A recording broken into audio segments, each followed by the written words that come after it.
Lee Borders is a Dalmatian breeder who got into reputable breeding by a breeder of merit out of New York who is retiring from breeding. That's where she got her first Dalmatian, Sam, the mother of these two pups you see here, Ditto and Persephone. I had Dalmatians back in the 80s and always loved them. So I had wanted to have more. And after I got, a few years ago, I finally got my female, my older female, who's her mother. And I actually bred her to both of their father.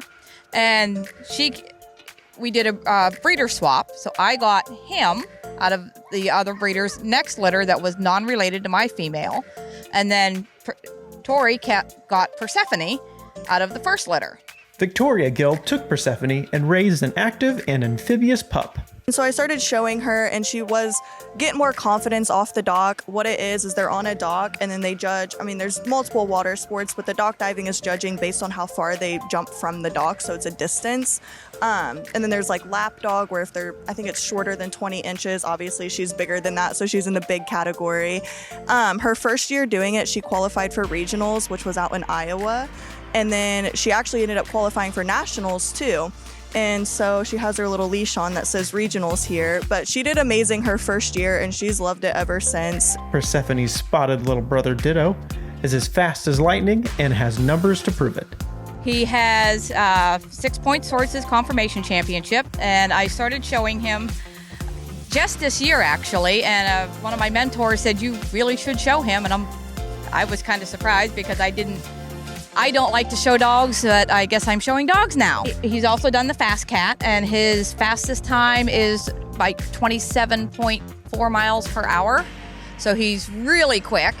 And he was in the top 25 for Dalmatians out of over 200 Dalmatians for the Fast Cat ranking this past year. Lee says there's one common issue that Dalmatians have, and that every owner should be on the lookout for it, and what should be done.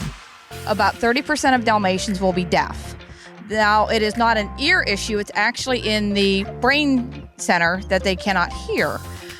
So I take them to UC Fetch Lab in Cincinnati when they're 6 weeks old and have them tested. And what they will do is they'll put a probe in the base of each ear and one in their forehead, and they will test the brain waves when they put a little sound hearing device in their ear to see which brain waves are active. We asked what advice they would give to anyone getting a Dalmatian. Probably the most important thing with Dalmatians is have their hearing tested. And also you've got to be active. You've got to keep them active, which is why I also wanted to do sports with her. And once I found out she loves swimming, kind of went hand in hand, where I was like, she's meant to do sports. So they are definitely a very active breed. Definitely need to release that energy. They definitely need a job. For Grateful Rescue TV, I'm Adam Byers-Dunn.